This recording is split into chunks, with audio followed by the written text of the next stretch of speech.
Any advice and information from this podcast is general only. It has been prepared without taking into account your individual circumstances and needs.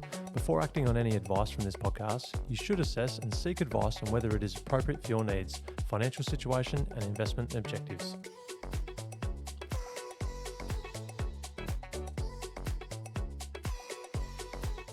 Hey guys, welcome back to episode 4 with myself and Yannick. I know you're all thinking, everyone. Jessie and I are thinking the same. Well, I am. How do we still have our jobs after the last few episodes that we've pumped out? That is a good question. We must be bribing someone. Good Lord. Yes, thanks for listening, friends and family. Yep.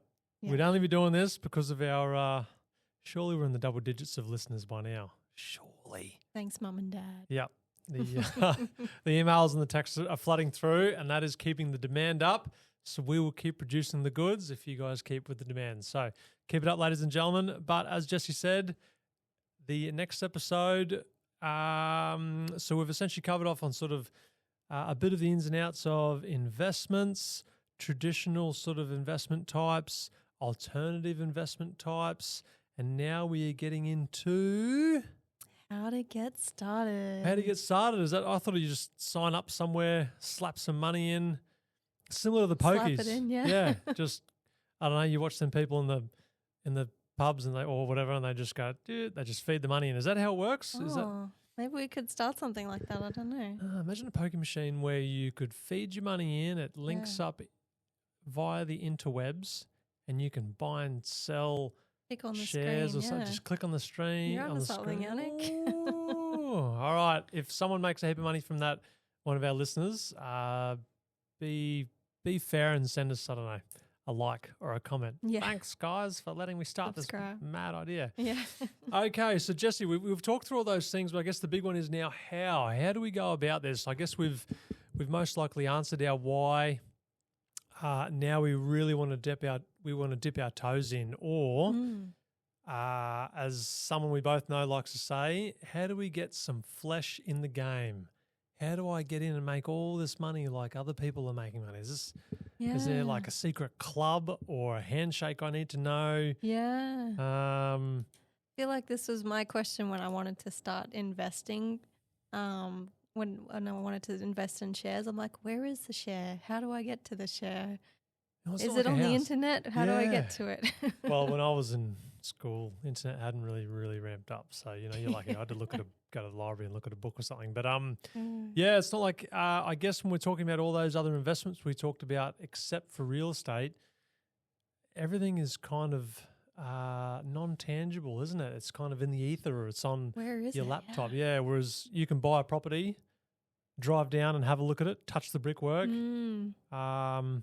and pay the maintenance guy to fix the aircon or something, whereas It's all tangible, yeah. bonds or shares or even your savings accounts, like this notional amount that's in the ether somewhere. No, interesting. So Jessie, how can I buy into these various assets? So like whether it's crypto or bonds or index funds or shares that you were talking about, or is there like platforms or online that we can jump on?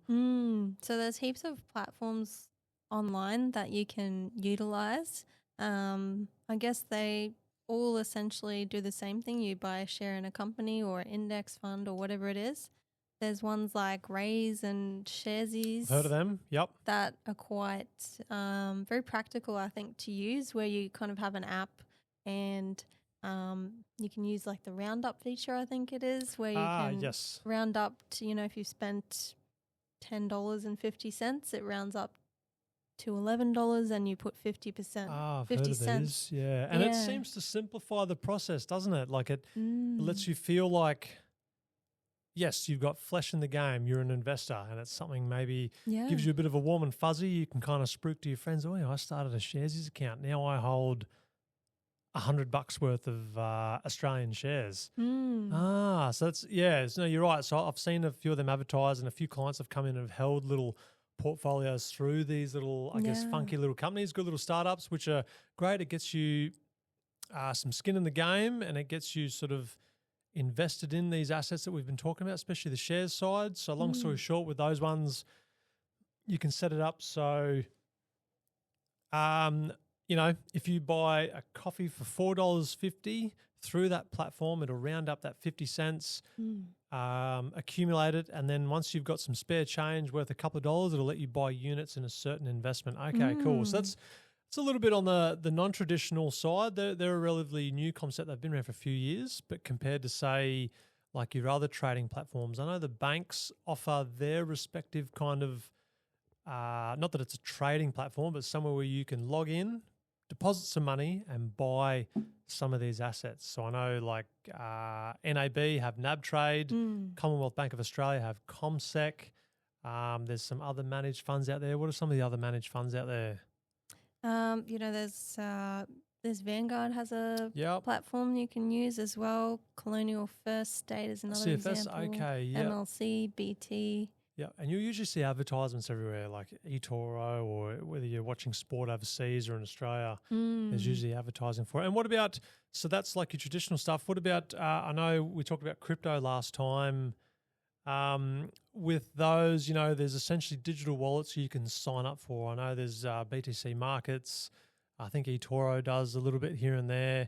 They're your online ones. And I know for a bit of additional security, if you're holding cryptocurrency assets, you can buy a cold wallet, which lets you store that digital asset offline. As you would, if you spruik through Google in the news, you'll find that, Russian hacker hacked cryptocurrency platform and stole millions of dollars worth of crypto. That's because it's connected internet-wise, so you can actually store your cryptocurrency via a cold wallet. Think of it as a hard drive that doesn't, like a dumb hard drive that's not connected to the internet. It gives you just a little bit more security. There's always the stories of people that had Bitcoin on their hard drive stored somewhere. They had a few thousand of it. It was only worth 10 cents a pop back in the day. Bitcoin exploded, and now they're sifting through their rubbish because the 1,000 Bitcoins they had were now worth 10,000 each. And they were and they just couldn't find it. They might have, I don't know, thrown it out with their kid's nappy or something. I knew a couple of dudes that sort of had something similar. But yeah, so there's those ones. Okay. Yep. Yeah, so we know they're the platforms. There's a heap of them out there. Google will tell you sort of where to go. But obviously with Google, there comes marketing. So when you search, hey, how do I buy shares? You're going to get the feed, especially from your main web search engines like Google or Microsoft or whatever. They're going to feed you the platforms that are paying the advertising. So I guess as a side note, as a neutral party, of course, I only have all our listeners' best interests at heart. You've got to then sort of deep dive in which one's going to be the best suit for yourself if this is where you want to go. What do I look for when I'm looking for the best kind of platform? Oh, good question.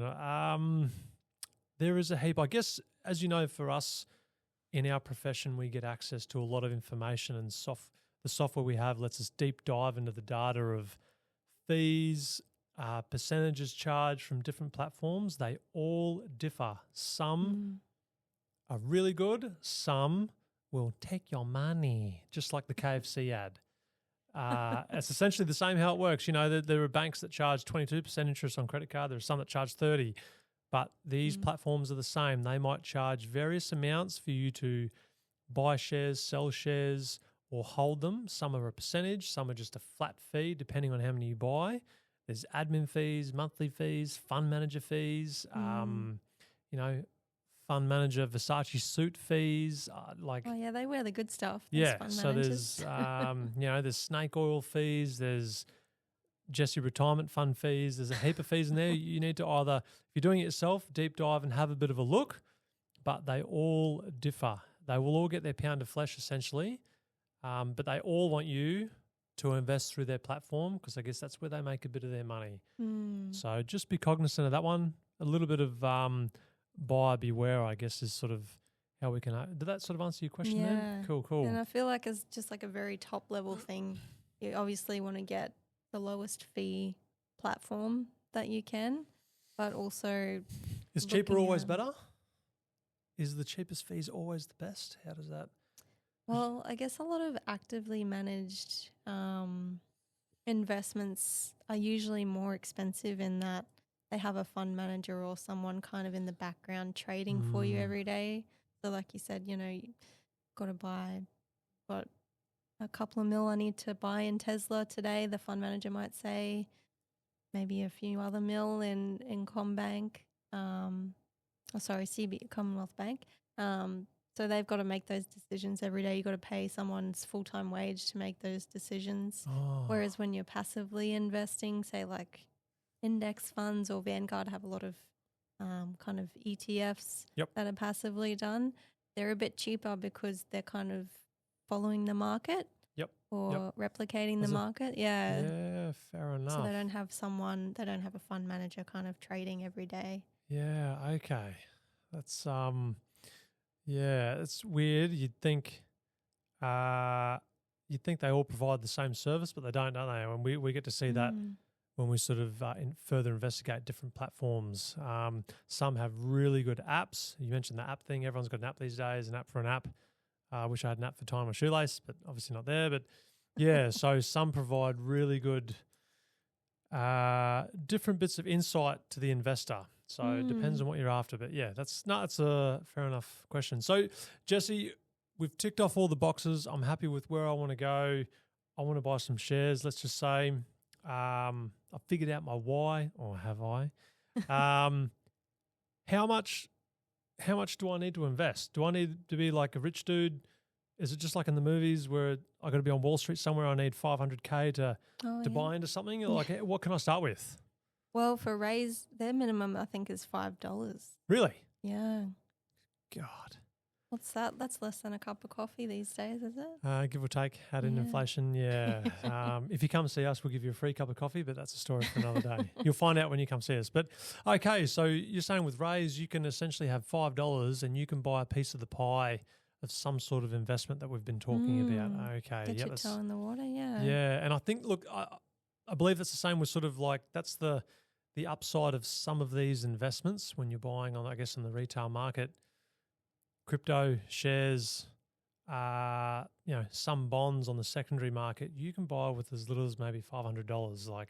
But I know when we did our previous episodes with real estate, there's a bit more to it, isn't there? You've got to put a bit more of your flesh in the game to buy that unit you want to rent out or that house. Not everyone's got $400,000. They can just buy a house for cash and then rent it out. Yeah. You've got to come up with, a good deposit, 20%.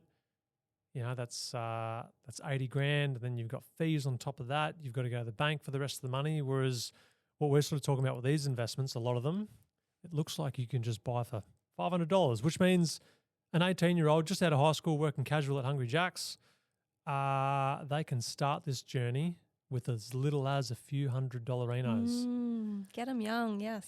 Yum. All right. Okay. That answers that one. And let's just say I start this journey. I've set up my platform, whether it's through a bank or one of these platforms that you can find online. Once I've bought, say it's shares or ETFs or whatever, does it need to be locked up? Like we talked about super ages ago where it's locked up to 60. With these investments, are they locked up? Can I sell them? What happens if I need to, I don't know, my Nikes blow out and I've got to buy another new pair and I haven't got any cash, but I've got $500 in shares. Can I just sell up and? Yeah. Okay. So you can sell. They're very kind of flexible in that you can sell a portion or you can sell all of your shares. But is that liquidity? Yeah. High liquidity. Okay. Yeah. What you can't kind of get, like what you said with a house, you can't kind of sell a bathroom or a kitchen. You have to sell the whole house to get your money. Or sort of release it back. Okay. So you can. That's pretty handy, I suppose, yeah. But I guess if you do sell them and you've made a profit, obviously the government wants their hand in anything you make a profit of. What?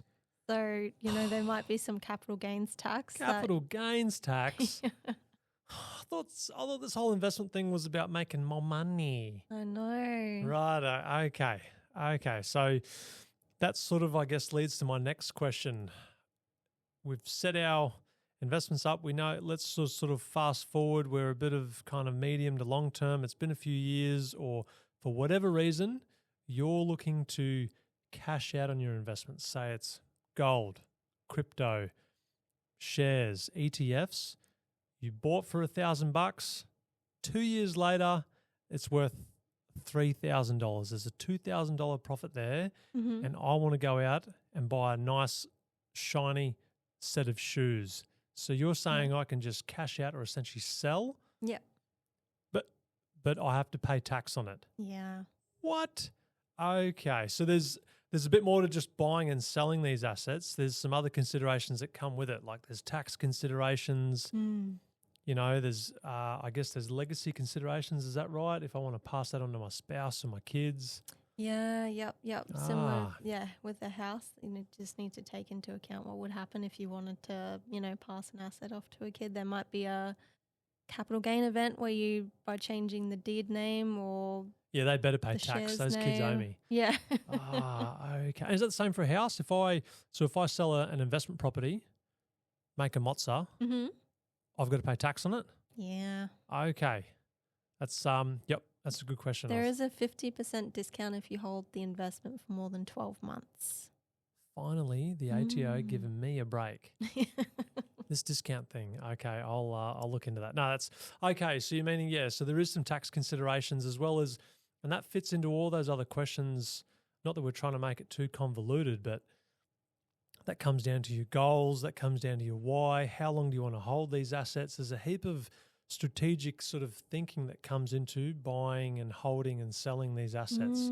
Because when you sell them, yes, at a profit, that's great, but sometimes you can strategize it so you pay less tax. Are there any other ways we can pay less tax, Yannick? Oh, there is. Not to deep dive into it, but there's various ways you can hold these assets. So you don't, most people, I presume sort of most people in Australia sort of are a pay-as-you-earn or like an employee. And you can set up these trading platforms, you can buy your shares, or even you can own your investment property, and you're paying your normal marginal tax rate. We won't go sort of into the tax rates, but I guess in the Australian taxation system, it's a tiered kind of level.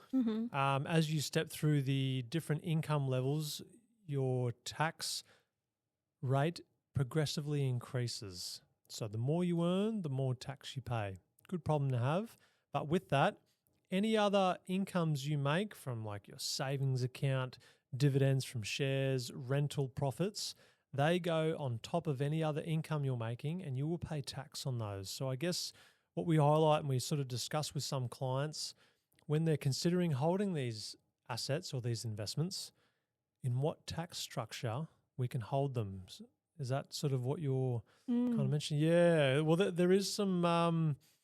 there is some considerations there as we sort of mentioned. So there's various ways you can hold like these assets through different structures. We talk about just a normal person, a PAYE or pay-as-you-earn, but you could maybe set up a trust. A trust can hold some of these assets and distribute the profits to the beneficiaries. It sounds convoluted, but it can provide some beneficial tax.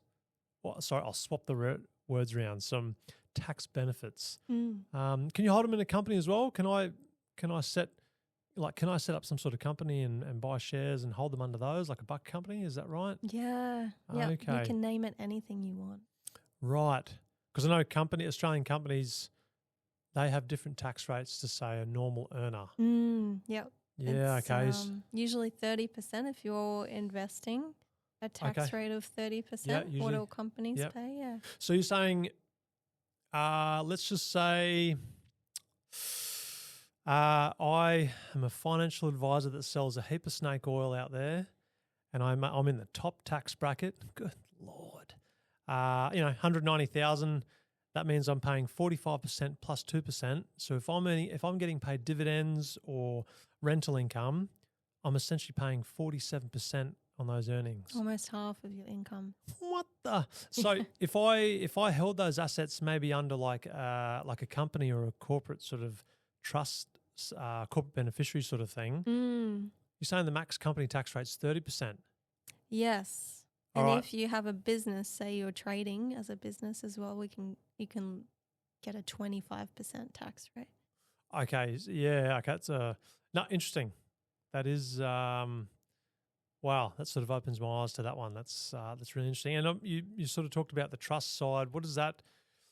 How does that sort of benefit me tax wise? Yeah. So I guess you would act as the trustee. So you would have control over the trust, and you can nominate your beneficiaries of the trust, which might be your kids Right. Or maybe a family member that's not working, say that's earning less than 18,000, so they don't pay any tax. Yeah, so in that tax-free threshold sort of bracket. Yeah. Okay, so as the example before, you might be on the top tax bracket where your spouse might not be working. If your assets are held under that trust, potentially you could distribute some of those earnings to them and you're paying less tax. Yeah. What?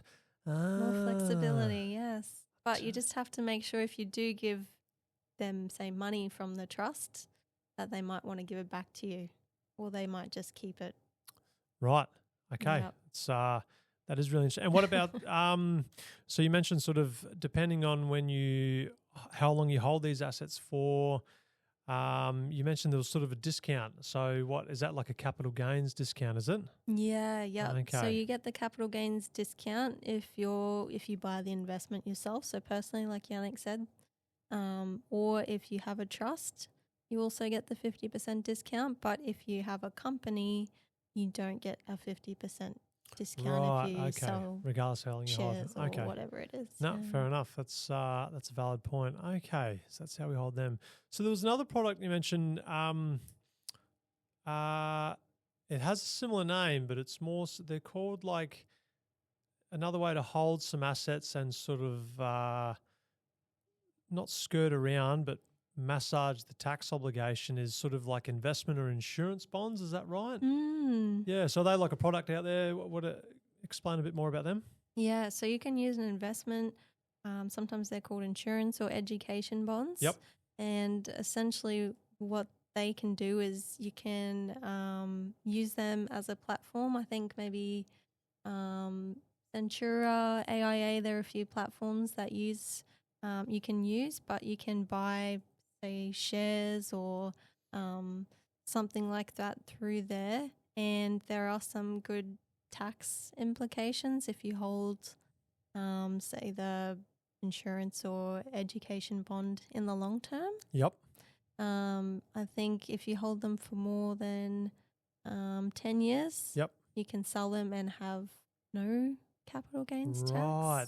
So like that company that holds the assets or that trust or whatever is kind of taking the tax obligation. If you hold it for over 10 years, potentially you could essentially get it tax-free.